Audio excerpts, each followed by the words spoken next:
Hepatitis D virus के बारे में। इटियोलॉजी जो है ये जो है अपने आप कोई इन्फेक्शन कॉज नहीं कर पाता होता। इसको जो है पहले एचबीवी इन्फेक्शन इन्फेक्टेड पेशेंट में ही ये जो है को इन्फेक्शन या सुपर इन्फेक्शन कॉज करता होता है।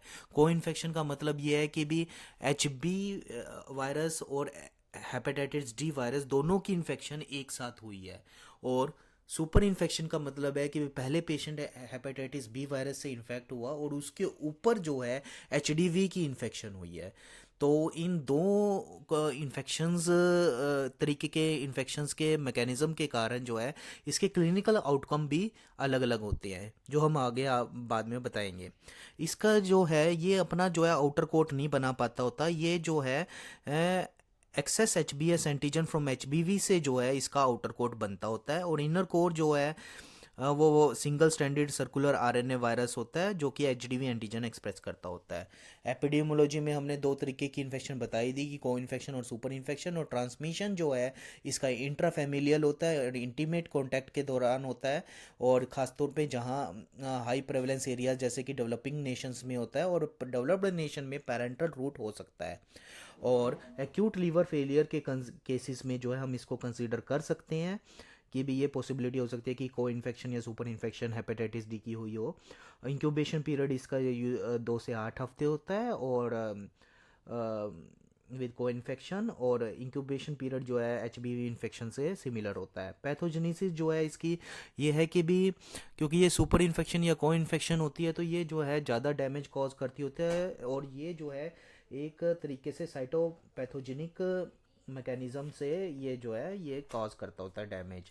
क्लिनिकल सिम्टम्स जो है इसके बाकी हेपेटोट्रोपिक वायरसेस की तरह सिमिलर होते हैं। और क्लिनिकल आउटकम जो है डिपेंड करता होता है कि को इन्फेक्शन हुई है या सुपर इन्फेक्शन हुई है। अगर को इन्फेक्शन हुई हुई है तो risk of developing chronic hepatitis low होता है। और अगर सुपर इन्फेक्शन हुई हुई है तो एक्यूट इलनेस रेयर होती है और क्रोनिक हेपेटाइटिस होने के चांसेस ज़्यादा होते हैं। Risk of acute liver failure जो है वो सुपर इन्फेक्शन में हाईएस्ट होता है।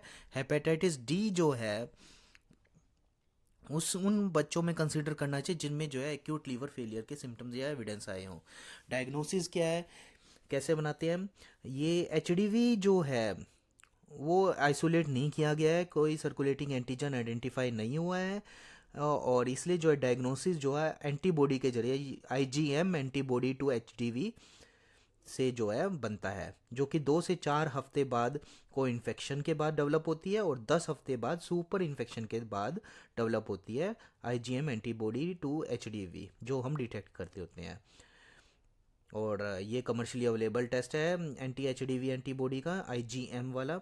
आईजीएम वैरायटी जो है एक्यूट में भी प्रेजेंट होती है और मतलब पहले आईजीएम एंटीबॉडी होती है फिर उसके बाद आईजीजी एंटीबॉडी डेवलप हो जाती है। पीसीआर ऐसे वायरल आरएनए के अवेलेबल है मगर वो रिसर्च टूल्स के लिए तौर पे यूज़ किए जाते हैं। ट्रीटमेंट जो है सपोर्टिव मेजर्स देने होते हैं, कोई एचडीवी टारगेटेड ट्रीटमेंट नहीं है। कंट्रोलिंग और ट्रीटिंग एचबीवी इन्फेक्शन ही मेन ट्रीटमेंट स्ट्रेटेजी रहती है। इंटरफेरोन जो है प्रेफर किया जाता है ट्रीटमेंट रेजिमेंट में क्योंकि रिसर्च स्टडीज़ में पाया गया है ऐसा कुछ। मगर और ऑनगोइंग स्टडीज़ को वैलिड करने के लिए अभी बाकी है। प्रिवेंशन जो है इम्यूनाइजेशन, एचबीवी की इन्फेक्शन को प्रिवेंट कर देंगे तो एचडीवी होगा ही नहीं। तो एचबीवी वैक्सीन और एचबीआईजी जो है वो यूज़ की जाती है जैसे कि हेपेटाइटिस बी में यूज़ की जाती है। तो ये है हेपेटाइटिस डी वायरस के बारे में। हेपेटाइटिस डी जो है ये सीवियर होता है क्योंकि ये पहले से इन्फेक्टेड या को इन्फेक्शन के तौर पे होता है। तो न, ये जो है इसको जो है मतलब एक्यूट लीवर फेलियर के चांसेस सुपर इन्फेक्शन में ज़्यादा होते हैं और को इन्फेक्शन में सीवियरिटी थोड़ी ज़्यादा होती है। और इसको डायग्नोसिस के लिए एंटीबॉडीज़ का यूज़ करते हैं। तो ये चीज़ है हेपेटाइटिस डी के बारे में।